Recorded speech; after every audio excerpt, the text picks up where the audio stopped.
got some rough country gear here. We are going to be doing front bumper, rear bumper, and a lift kit. I don't think I'm going to get to the lift kit today.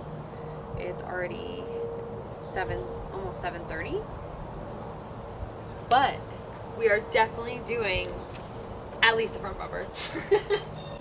Alright, so a slight backstory. I've been wanting to do this stuff to my Bronco since I got my Bronco. You guys saw the first color was matte black.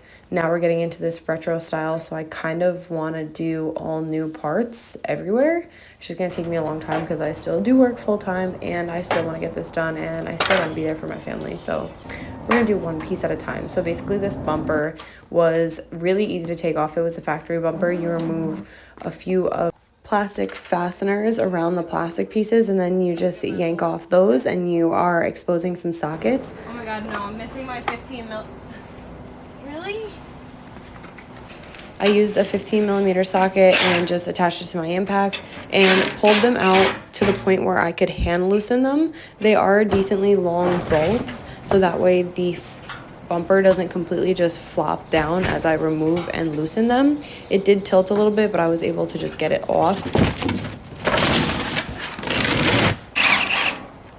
I could, it was just like a weird angle. They don't want to like hand loosen.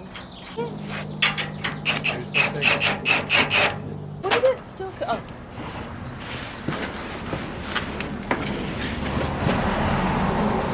Once I removed the actual bumper, I removed the brackets behind it because each bumper has different brackets, so the new bumper wouldn't align up with the old brackets. I had to pop them out so that way I can put the new ones on. And it actually got really late and started to rain, so I packed up and did it the next morning because you guys know I have some great luck with rain. I don't know why. 12-inch LED light bar in the center. I could just do the grill, but it's really easy to attach the light bar to the auxiliary switches inside because Bronco made it like super easy. So it's like almost a no-brainer to do it, but if they weren't already run, the chances of me actually running them were probably slim, to be honest with you.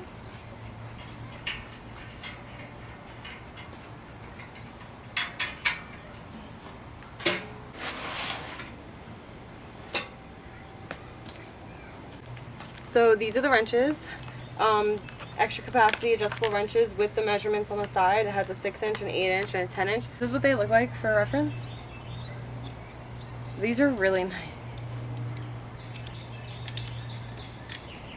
I'm only going to use probably the 8-inch right now, maybe the 6-inch. Driver. The bumper came in 3 pieces. The end corners were put on separately with 6 bolts on each side, so that was really easy. So this particular bumper, you have the option to do the 12-inch LED light bar in the center, and you can also do 4 cube lights that are in the bottom corners of the bumper where the add-on is. This is what I could have put on if I didn't want the LED light bar, but I like the LED light bar. So that's going to go over there. It's going to go over here. I personally just went with the LED light bar. I felt like the cubes on the corners would be too much. I don't really use light to begin with. I don't even know that I would necessarily use this light bar, probably just in situations where it was really dark or an emergency, but for the most part, I don't think I'm going to need those additional 4 lights, so we're just doing the light bar. It's less wiring for me.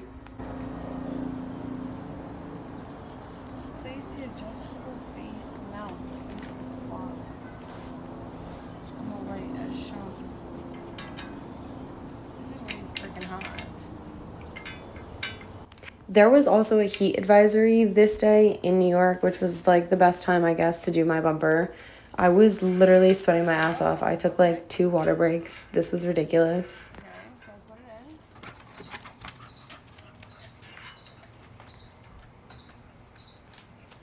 This is something I usually mention really early on in my videos, but my boyfriend is at work. Please do not come at me in the comments, where is your man? Why isn't he helping you? He's at work, and I did this voluntarily, and I ordered this all on my own, so I'm gonna put this bitch together.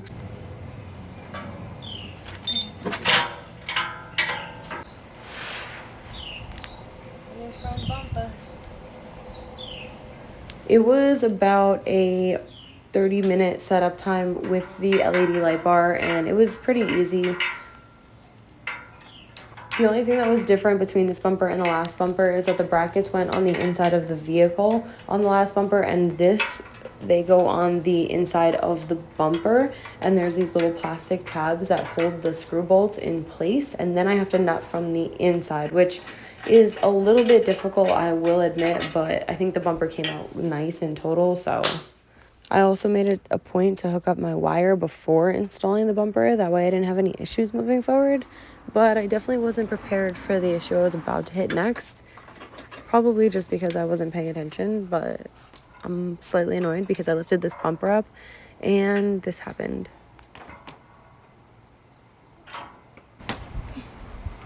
Oh, God.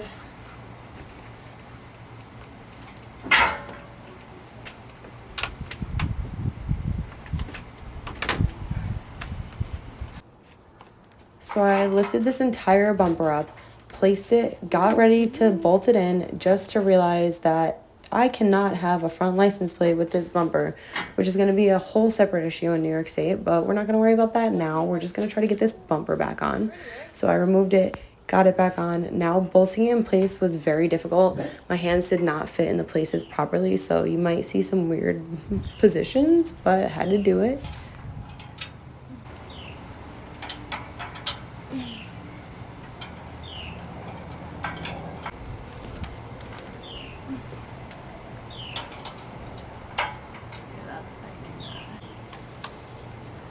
Went in with my torque wrench and tightened all of the bolts until I couldn't turn them any longer. And then I knew that the bumper was ready to go. Oh, it was definitely 1920. It was way too big.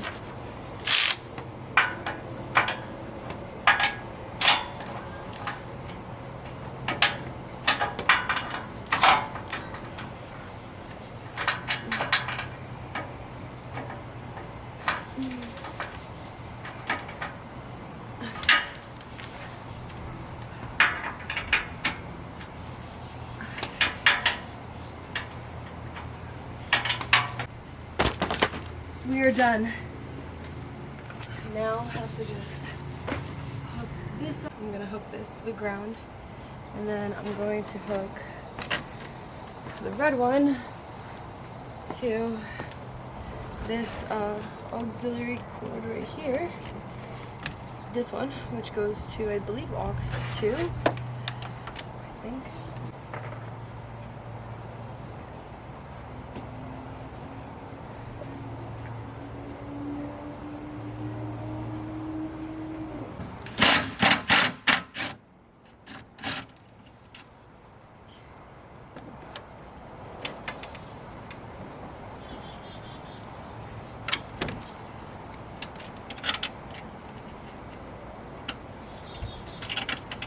I stripped both wires and then put them under a crimp and crimped them with my lineman's and then heat shrunk them. Super easy, it took me like 5 minutes.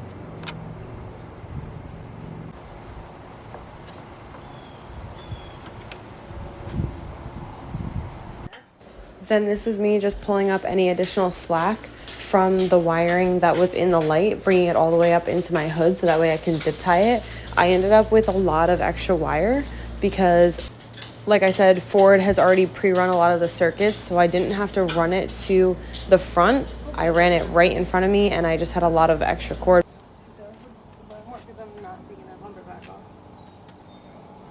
I also realized that the holes in the front of the bumper were for the sensors, and I didn't have any, and they sent me specific closing pieces so that way it could be covered and I didn't have to put the sensors, but they're optional if anybody does.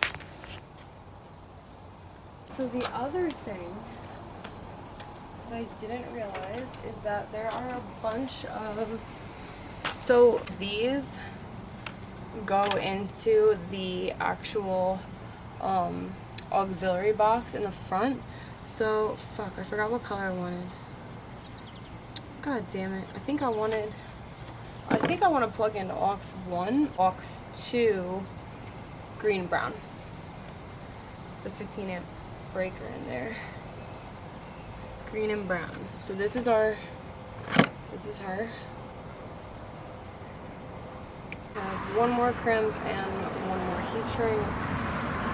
Well, I have way more heat shrinks, but the crimps for this I don't usually carry. I use big crimps. You guys seen that.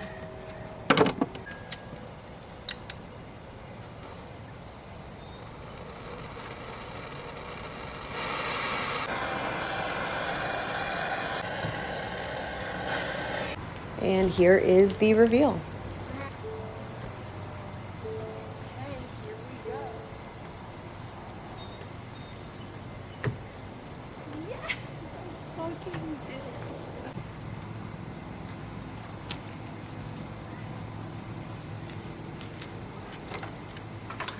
Yes, and this came straight factory made like that, which hooks up to this spot over here.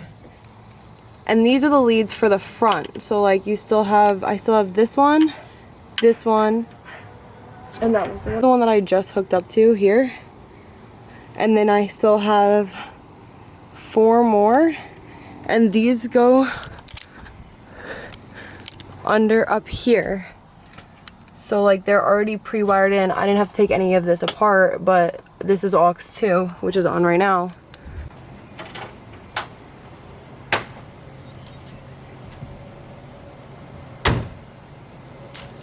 I really hope you guys enjoyed my front bumper expedition. Tomorrow is the back bumper, and then next weekend will be the 3.5-inch lift kit. So see you next time.